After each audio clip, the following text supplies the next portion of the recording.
Have you ever heard of visual novels? I have, and I think they're pretty cool. It can be nice to just lay down after a long day and read a visual novel, and one of the biggest reasons for that is because of the auto function that is present in basically every single one. If you click it, the game will automatically advance the text for you, which lets you sit back and relax without worrying about clicking every time you finish reading a line. I love this feature, and in fact, I love it so much that it got me thinking. Can I beat other games without playing them? I love Yakuza, so let me give that a shot.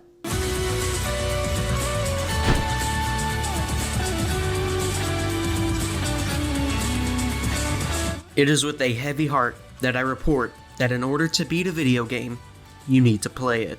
But wait, Yakuza Like a Dragon, aka Yakuza 7, is an RPG. An RPG with an auto battle function. It does exactly what it says on the tin. If you activate auto battle, the game will fight enemies for you without you having to interact at all. I saw this, and I got hopeful. Before jumping right in, there needs to be some ground rules. First and foremost, whenever I get into a battle, the only thing I can do is activate the auto function. I cannot tell the party members what to do in any way, shape, or form. This includes attacking, using skills, guarding, perfect guarding, summoning pound mates, using items, and swapping out party members. Additionally, I also cannot change the auto function from Be Adaptable, which is the default setting. In the menu, I'm not allowed to heal, use items, change equipment, or swap out party members. That last one is very important, as I will be up to the mercy of the game for when I gain or lose a member. Outside of battle, I cannot purchase items or equipment from stores, and I cannot do minigames such as Can Quest and the Vocational School, alongside other examples which will be denoted as they appear. The only exceptions are for forced tutorials that appear throughout the game. Crucially, I also cannot change any party member's job from the default and cannot upgrade their weapons. The only thing that I will be allowed to do in the main map is getting into street encounters to grind for XP. Before starting, it is worth noting that a guy named Flash Jesus made a video very similar to this one recently. It kinda sucks that we had the same idea at the same time. His ended up coming out a couple weeks ago while this one was in production, but in his video, the only stipulation he had was only relying on auto battle, and he was allowed to do things like change jobs and party members, as well as purchasing equipment. So I hope that my video serves as a distinct experience from his. Without further ado, let's jump right into the run with the first fight in the game. The tutorial fight against Ushio. This fight doesn't give you access to the auto function, as expected for a tutorial, so you can go ahead and beat him down. The second fight is also a tutorial, but the third fight gives us free reign to... Where is it? So, I have some bad news. The auto battle function does not unlock until midway through Chapter 4. I know, I'm sorry, but can Yakuza Like a Dragon beat itself, at least until you unlock the auto battle function partway through Chapter 4, is too long of a title. Unfortunately, that does mean that the first 3 chapters of the game are basically irrelevant to the run. The first real important fight after unlocking the auto function is this fight against Totsuka in Sunlight Castle. At this point, Namba and Adachi were both in the party, and everyone was at level 11. This fight was surprisingly close. Namba and Adachi both died, and Ichiban just barely survived with 12 HP. This was likely due to the party already being injured from the security guard fight just before, and because you are meant to have basic equipment by this point. Everyone is still using their base weapons and have no armor or accessories, and it will stay that way for the rest of the run unless the game magically gifts me with some without forcing me to put it on manually. This isn't a huge problem now, but it'll only become a bigger one as the run goes on. However, being forced to manually put on armor is exactly what the game does 20 seconds later. Ichiban asks Totsuka to bring him into Seiryu Clan HQ. However, he will not let you proceed unless you have armor equipped. This is really annoying.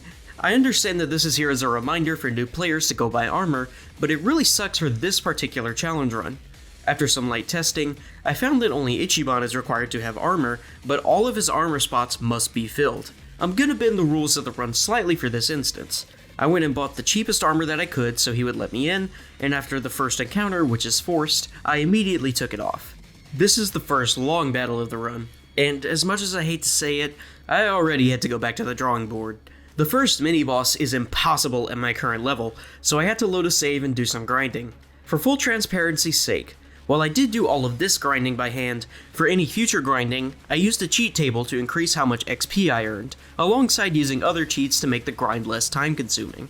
This should go without saying, but story battles were done without these cheats on. This did have the side effect of increasing my character level far faster than my job level though, so if anything, I actually made the game a little harder by doing this. After grinding to level 17, I re-attempted the long battle, and this time, I was able to pretty handily beat the mini-boss. The reason that he is impossible at level 11 is due to his gimmick, where he will solely focus on healing his adds and summoning new ones. The party's damage output was simply too low, which caused them to lose the war of attrition. The next mini-boss was beaten first try, although there was a very close call with Ichiban, and the third one was even easier. The real hard part though, is the end of the long battle when all 3 mini-bosses team up and fight you all at once. Even though I was 4 to 5 levels above these guys, it wasn't even close. I suppose this was to be expected. Fighting them one-on-one was already tough enough. I grinded all the way up to level 25, and even despite being at almost double their level, these mini-bosses still packed a punch. I didn't know it yet, but this is going to be the first instance of one of the major problems of the run. Party members will only heal someone if their health is flashing, which occurs at about 30% health. Considering the damage potential of some of the enemies we may face in the future, this could cause some issues. And trust me, there are only going to be more of them as we go on. Finishing the long battle marks the end of Chapter 4, and gives us our 4th party member in Sayako, who acts as a support character. Basically what happened was, the guy the party was working for got killed, and Sayako thinks it was the fault of the Yokohama Liumang, so we have to go infiltrate one of their warehouses for more information. Along the way, we get the tutorial for part-time hero, something we cannot do, and get the tutorial for weapon upgrading, a service we cannot utilize. There is a bit of an asterisk on the weapon upgrading though. As part of the tutorial, you are forced to upgrade Ichiban's Hero Bat, and as a result, Ichiban now has a weapon with 1.5 times the magic of Namba's base umbrella, and almost 3 times the attack of Adachi's base baton. This will be the only weapon upgrade that I can utilize for the entire game. Next is the Jing mini-boss. Despite Sayako being underleveled compared to the rest of the party, this fight is still pretty easy. However, it is also an omen for what is to come. If you pay attention, you may notice that Sayako, the support character, does not use support skills. In fact, no one does. It doesn't matter what kind of support skill it is either. If it's not an attack skill or healing/revival skill, the AI will not use it. This means that buffs, debuffs, status effects, and other skills like Ichiban's Peerless Resolve are completely off the table for the whole run, unless they are side effects of attacking skills. Because Sayako is a support class, she has piss poor attack and no healing skills until way later on, so she sucks. After a brief encounter with Bleach Japan, we get yet another tutorial, this time on the business that we are not allowed to partake in. This also means that we are not allowed to have Eri as a party member, which kind of sucks because she would probably be better than Sayako. Fast forwarding to the warehouse the next day, after the party's attempt to uncover the Liumang scam goes wrong, they are forced to fight the workers and the foreman. This highlights yet another weakness of the AI. Because Sayako is so weak, she died multiple times during this fight. Whenever a party member is dead, Namba and Ichiban will always go for a revive. This isn't a huge problem for Namba, seeing as he's the healer and that's his job, but for Ichiban, it's a big problem. His revival skill, Hero's Vigor, has a very high chance of not doing anything. Considering that Ichiban is our best attacker, you don't want him to randomly waste both his turn and some MP on literally nothing. This also isn't exclusive to revives. Ichiban also has a skill that gives him a full party heal. This heal gets better as his kindness levels up. Due to some mandatory choices in the story, I did have kindness at rank 2. Kindness rank 2 means that Ichiban will heal 104 health for every party member when using that skill. Like I said earlier, party members will only heal if someone is below 30% health. I also said that this could leave them weak enough to be knocked out before they get healed, but this is actually bad in both directions. Just like reviving, Ichiban will always use his turn to heal someone if they are below 30%. This isn't a huge deal right now, since Namba is the healer and his revive is guaranteed to work, but it could be a problem if, say, he wasn't in the party. Good thing that won't happen though, right? After beating the foreman, the party gets captured by the Liumang, before getting saved by this rather dashing and not at all malicious fellow. He's only able to free Ichiban though, so you have to fight the foreman again solo, and in the freelancer job since you don't have your weapon. Luckily, the difficulty is scaled accordingly, and Ichiban is easily able to win the fight on his own. Not so luckily, we're forced into a dungeon in order to escape.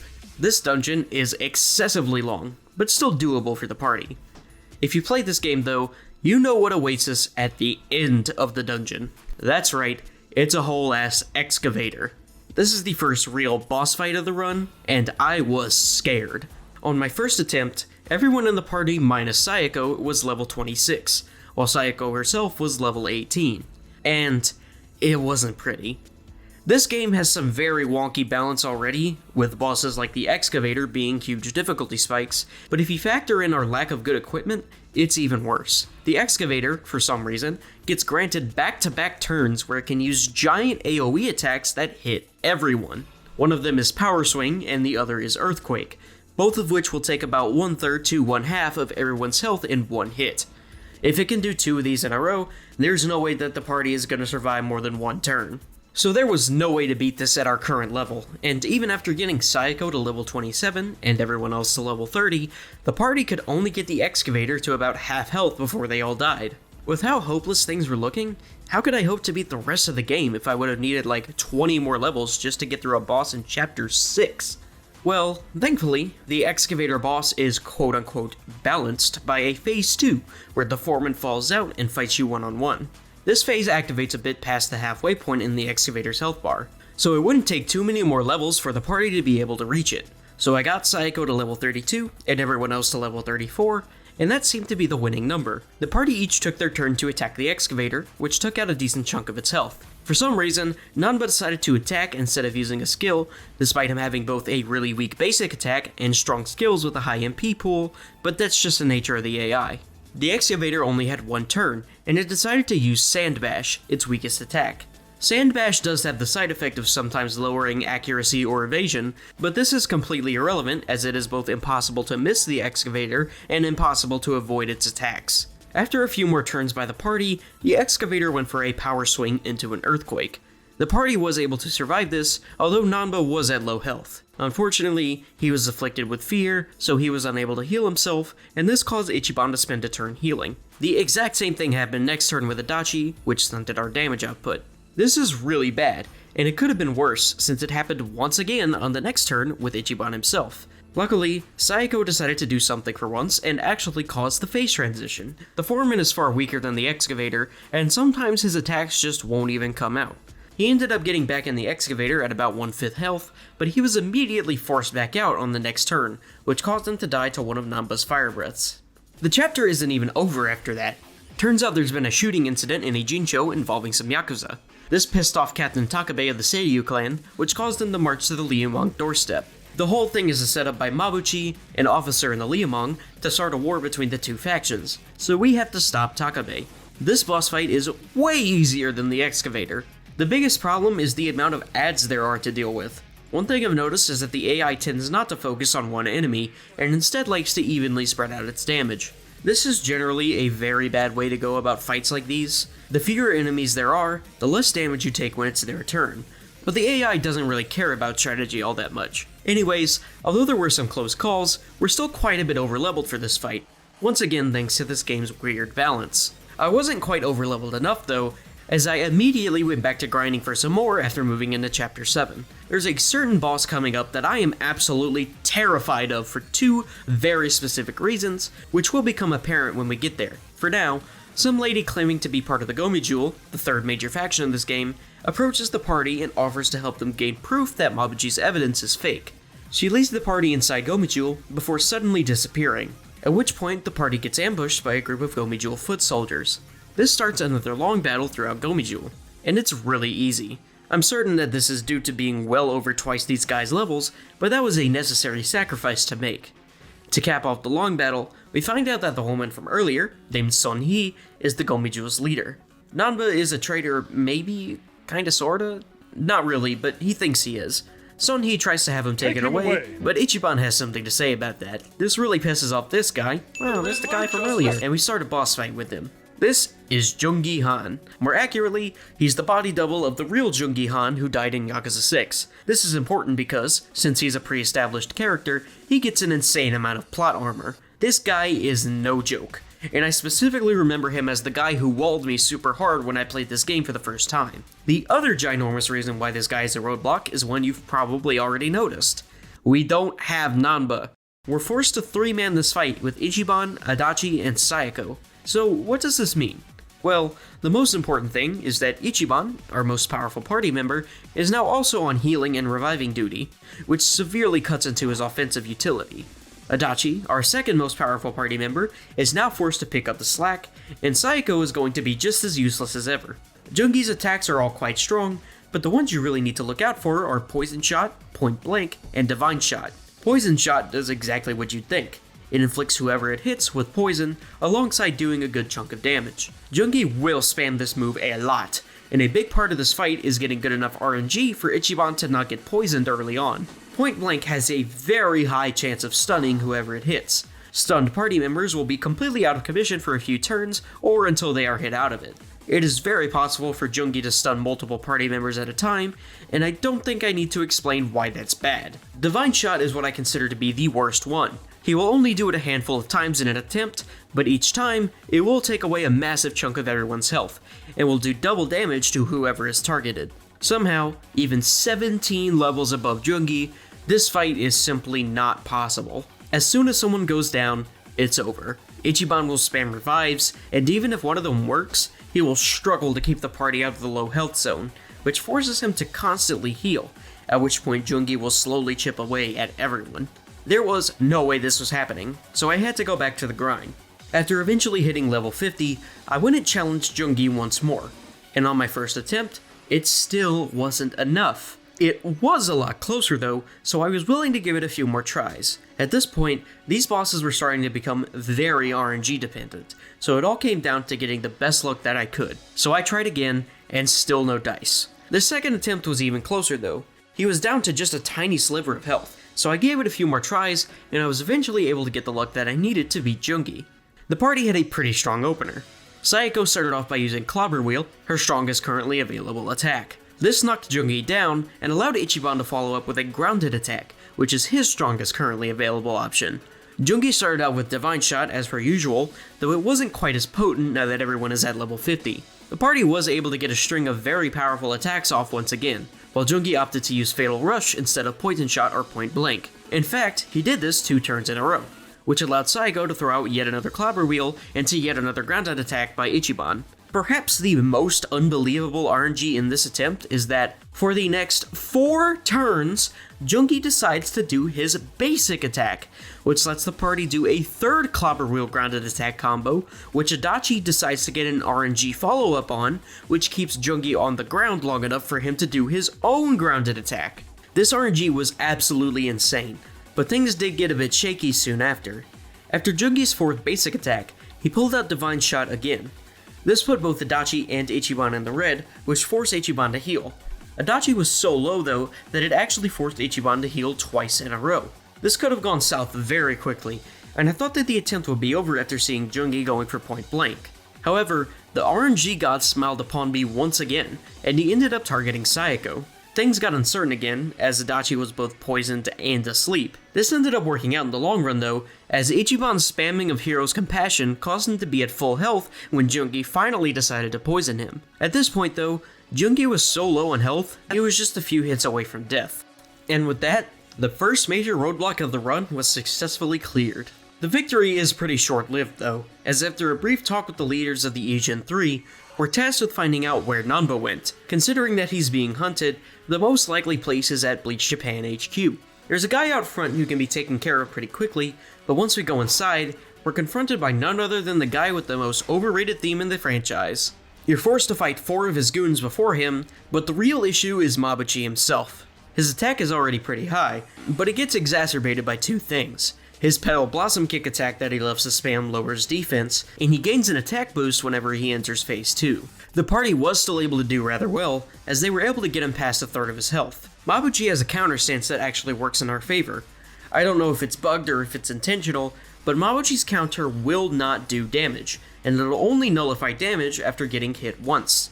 You're able to attack Mabuchi without consequence in this phase, other than maybe cutting your attack short if it's a multi-hit. As long as he's in his counter stance, he will not attack you back, so it's basically free damage. The party did need a bit of a boost though, so I grinded for more levels. I got the party up to level 60, and while it was still a lot closer than I was expecting, they did manage to do it.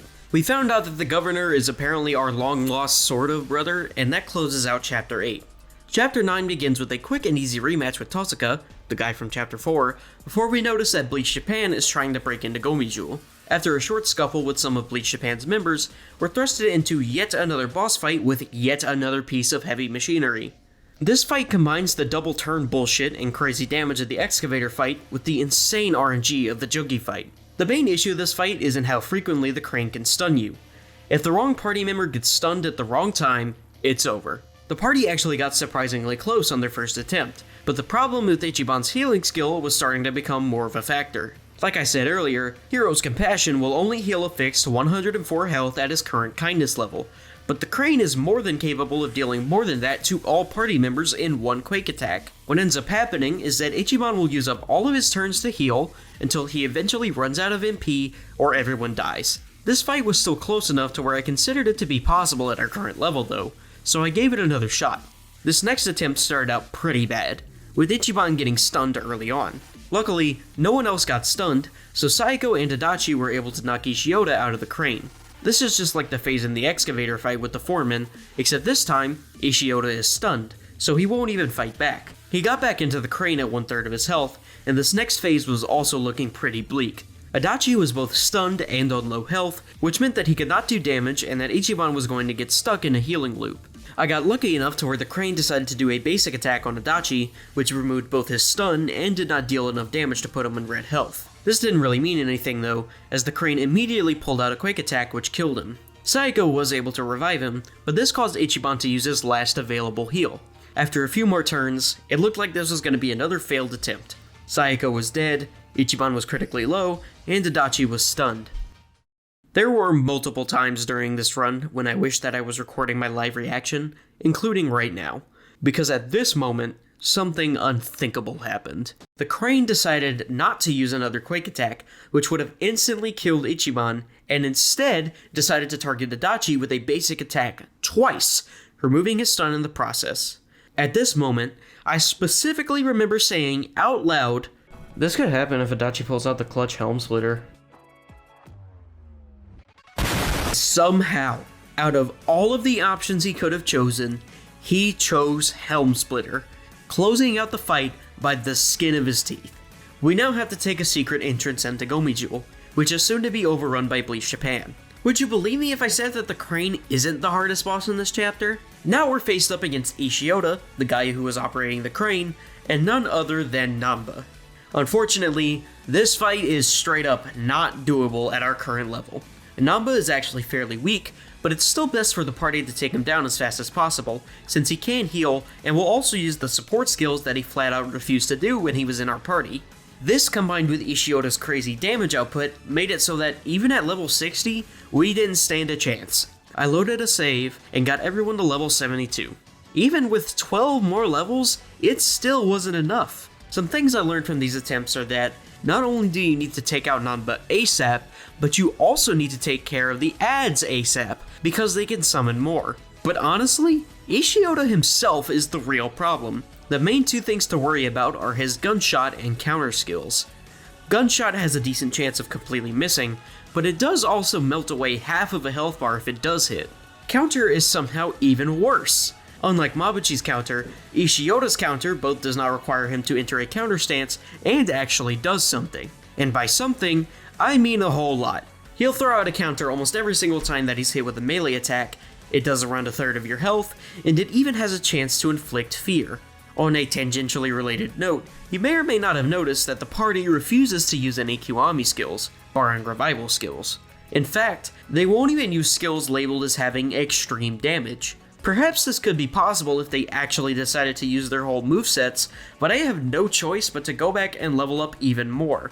After getting to level 85, over 3 times Namba and Ishioda's level, I went and tried again. Somehow, someway, level 85 was still not enough, and the main reason why is fucking Ishioda. On my attempt at level 85, the party was actually able to get reasonably good RNG in the beginning. They were able to take out the goons before they could call for backup, and they focused on Namba instead of Ishioda, allowing them to get rid of Namba in a decent amount of time. Now that it was just Ishioda though, it went bad fast. Ichiban was stuck in low HP hell, which drained basically all of his MP. Not that this really mattered though, because the main reason why this fight is not possible is because of the goddamn counter. Because the party has very bad weapons, the strategy so far has simply been to tank through as many attacks as possible while slowly whittling down the opponent's health bar. This is not a viable strategy when nearly every attack you throw out comes with a 150 HP tax. This is incredibly unsustainable, and there is not nearly enough time to kill Ishiota before you die. That counter is the sole reason why the barrier for entry of this fight has been raised so significantly from the last one. So, out of options, I had to rip the band-aid off. I challenged the fight once more, this time at level 99, the maximum possible level. If the fight isn't possible now, then that's it. I had to hope and pray that the stat boosts provided by going from level 85 to level 99 were enough to finish off Ishiota in time before we die. His counter was now only doing around 130 damage, but the most notable change is that the party members were now sometimes able to dodge the counter altogether. They still got hit by it most of the time, but getting good enough RNG to avoid some of Ishiota's counters was not within the realm of possibility, and the party's increased damage also reduced the total amount of counters that he would throw out. I had another sadly unrecorded pop-off when Adachi ended up avoiding what would have been a fatal counter. This was exactly the kind of RNG I needed for this fight to happen, and so it did. With their increased stats and good dodges, the party was barely able to scrape by this fight at max level. Unfortunately, Namba's still a little too depressed to fight, but Jungi does finally join the party. Why it had to be after that nail-biter of a fight, I do not know. Either way, he is going to be instrumental to the success of this run moving forward, by virtue of him having a marginally better weapon than everyone else minus Ichiban, and actually having equipped armor. Plus, he's just a powerhouse in general. I quickly got him to the same level as everyone else, and headed to the next objective.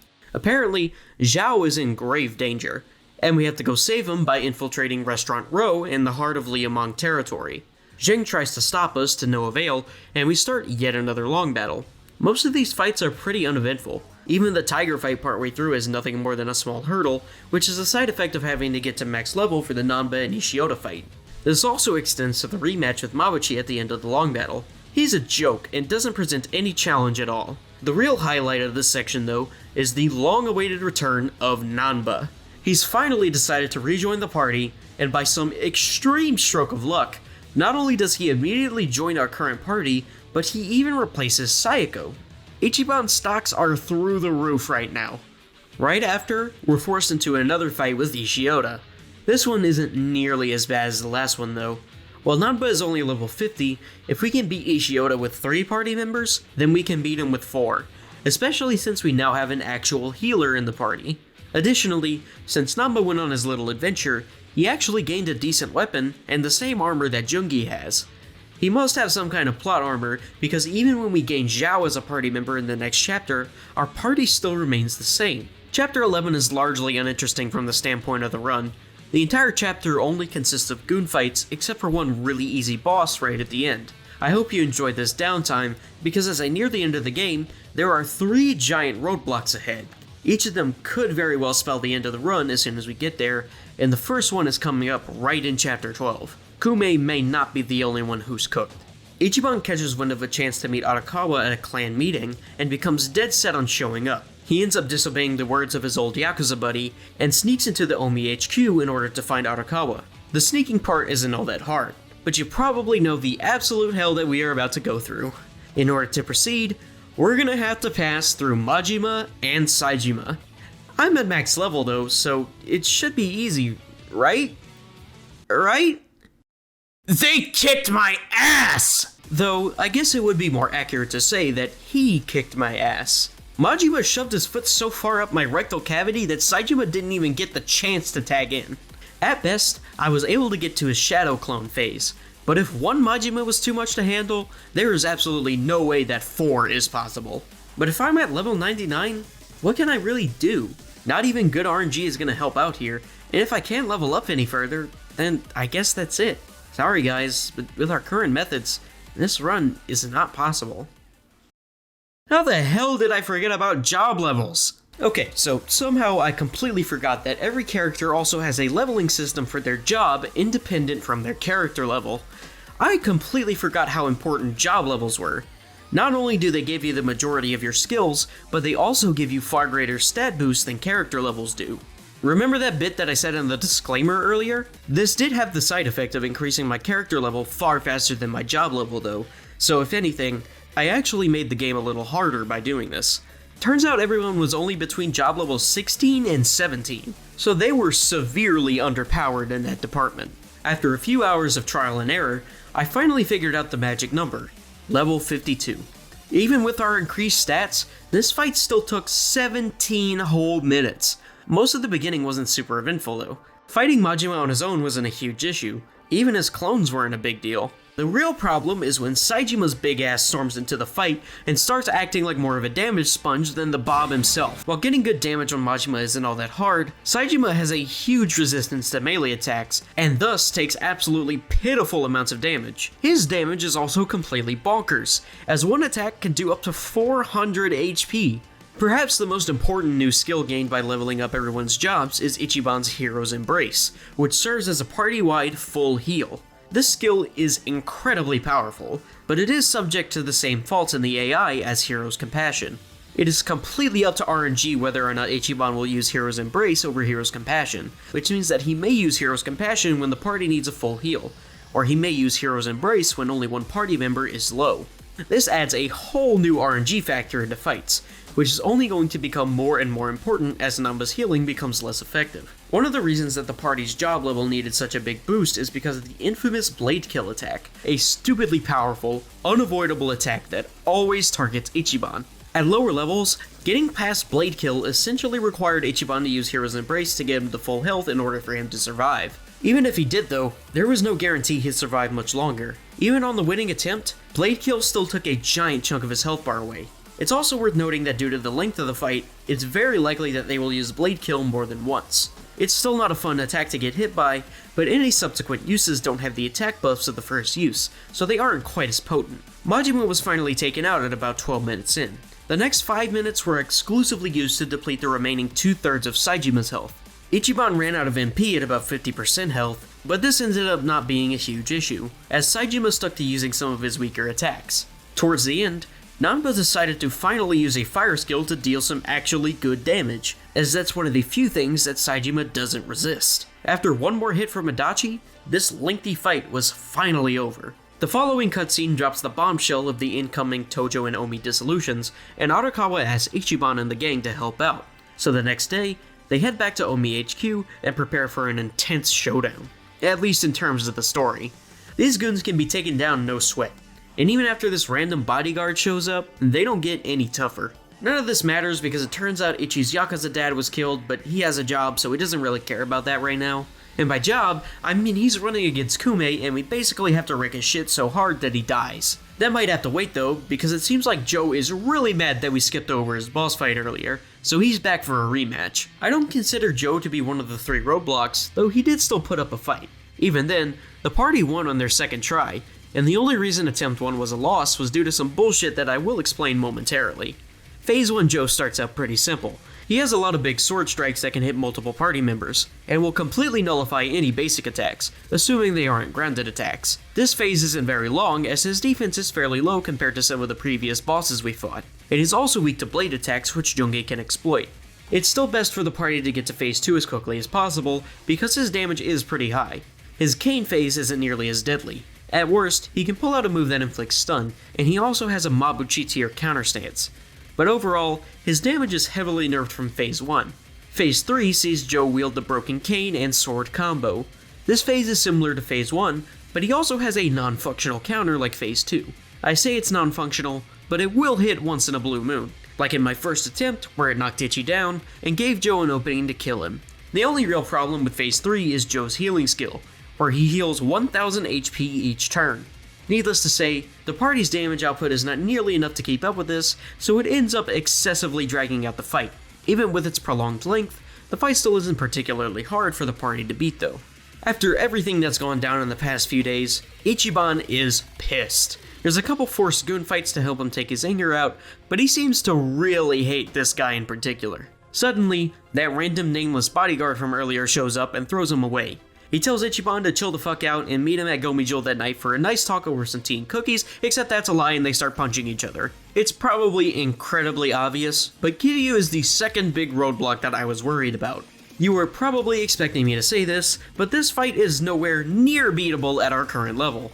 They weren't even able to get out of Kiryu's first phase before he attacked Ichiban twice, resulting in his death. All of his attacks are insanely strong, and he takes roughly the same damage as Saejima. I did one more attempt just to be safe, and they were actually able to get into Kiryu's rush phase. Rush phase is even harder, because not only does Kiryu retain his crazy attack power, but he now constantly has a passive ability similar to Ishioda's counter.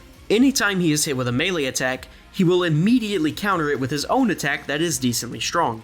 It also has the property of some of the other counters where it will completely cancel multi-hits. Luckily, during this second attempt, I got far superior RNG, as Ichiban was both able to survive and was able to get a few heals off on the party. Because of this, they were even able to reach the beast phase. Unfortunately though, this was the wall. Kiryu's defense goes even higher during this phase, and there's no way to get through it before Ichiban runs out of MP from healing so much. It was a valiant effort, but at job level 52, there was no chance of this happening.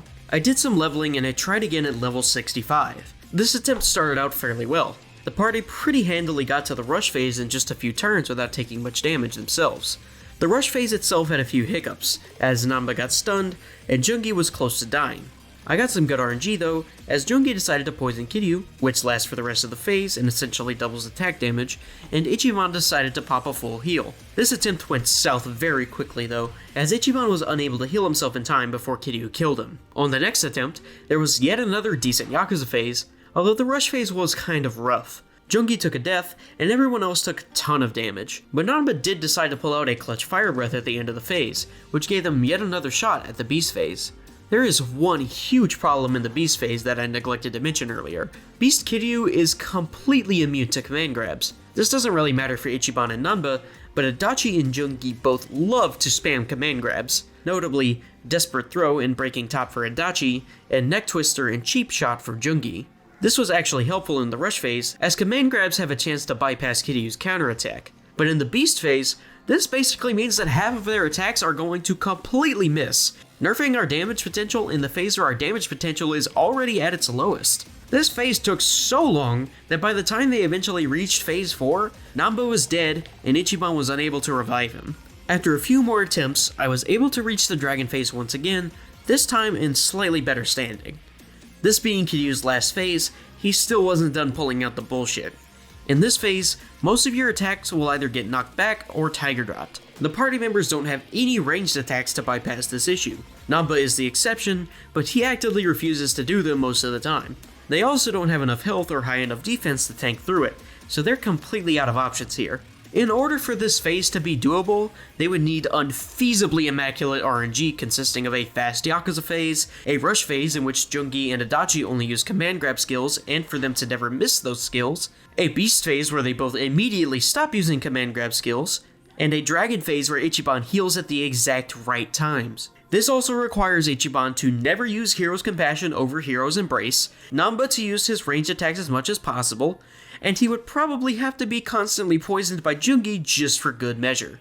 I hope all of this is enough for you to understand me going back and getting everyone's job level to 78. The next day.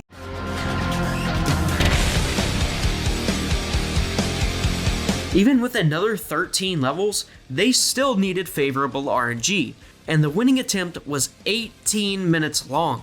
Phase 1 was over in just a handful of turns, definitely helped by the fact that Namba got good RNG and used his fire breath. Phase 2 wasn't quite as good at the start. Jungi missed his poison shot, Ichiban was stunned for a few turns, and Adachi even took a death. 3 times. To offset this though, Namba and Jungi both got some good dodges, and both Adachi and Jungi made good use of their command grabs for good damage. Ichiban was eventually able to get a full heal, saving Adachi, and this was even followed up by another fire breath from Namba. The rest of phase 2 wasn't super great, but Ichiban was at least able to get another full heal off shortly before going into phase 3. Things started to go a little better in this phase, as Namba both did a third fire breath, and Jungi managed to poison Kiryu, which completely bypasses his defense buff. The rest of the phase went relatively normally, though things didn't look to be in the best position going into phase 4. Kiryu was countering everything that was being thrown at him, and everyone was starting to get low. After a few hero's compassions, Ichiban finally decided to do his full heal again, which put everyone in a much better spot. Even after this though, no one was able to get any substantial hits in. Or at least they couldn't until the GOAT Namba ended up throwing out a 4th fire breath, which ended up doing a sizable chunk of Kiryu's health. One thing that I didn't learn until doing this fight for the run is that Kiryu will not counter you in his 4th phase if you hit his back. This could be useful in a normal playthrough of the game, but I have zero control, so it's completely up to RNG whether or not this happens. After quite a bit of back and forth, Ichiban used his last full heal. Kiryu only had a small portion of his health left, so it was now or never. Nanba's Pigeon Raid and Adachi's Helm Splitter did a decent chunk of what was left, but after that, it all came down to who was gonna die first. I may not have been recording my reaction, but they say that pop-off was heard around the world.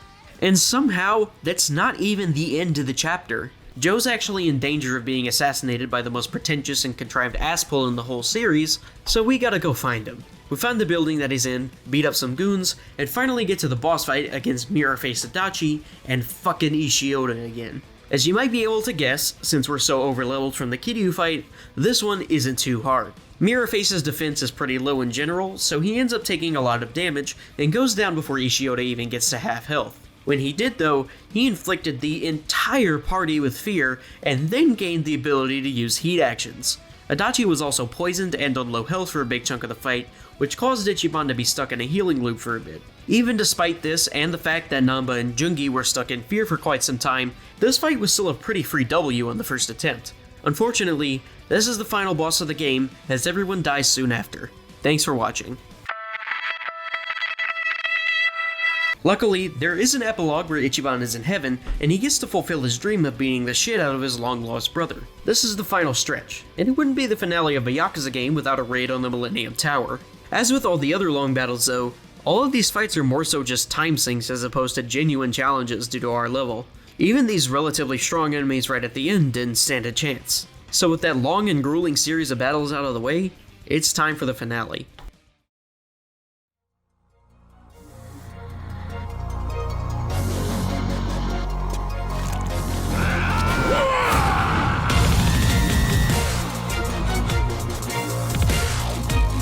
The sorta kinda final boss Tendo stands before us as the final major hurdle of the challenge. On paper, this guy is actually a little bit easier than Kiryu. His defense is far higher, resulting in another 15-minute long fight, but his attacks are also quite a bit weaker, barring some of the more powerful ones he gains in the second phase. The reason why this fight is so difficult is because of one single move: God's right hand. You can dread it, you can run from it, but God's right hand is inevitable. This one move is notorious for being an insta-kill that Tendo will use multiple times in his fight. If he targets Ichiban, your attempt is instantly over. There is one single piece of counterplay that Ichiban has though. But do you remember my little mini rant about support skills earlier? This means that buffs, debuffs, status effects, and other skills like Ichiban's Peerless Resolve are completely off the table for the whole run. I mentioned Peerless Resolve for a very specific reason.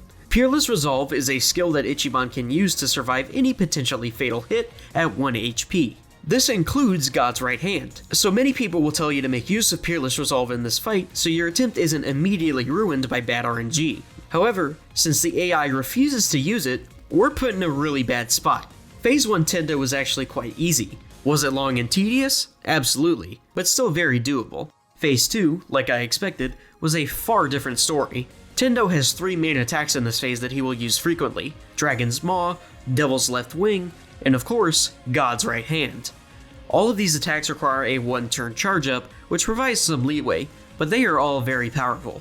Dragon's Maw is the weakest of the 3, but also the one he uses most often. It's a series of punches that does a moderate amount of damage, but not much else. Devil's Left Wing is a single strike that does more damage than Dragon's Maw, but he also tends to use this one far less. God's Right Hand, like I already explained, is his insta-kill move that he uses 5 to 6 times in a fight.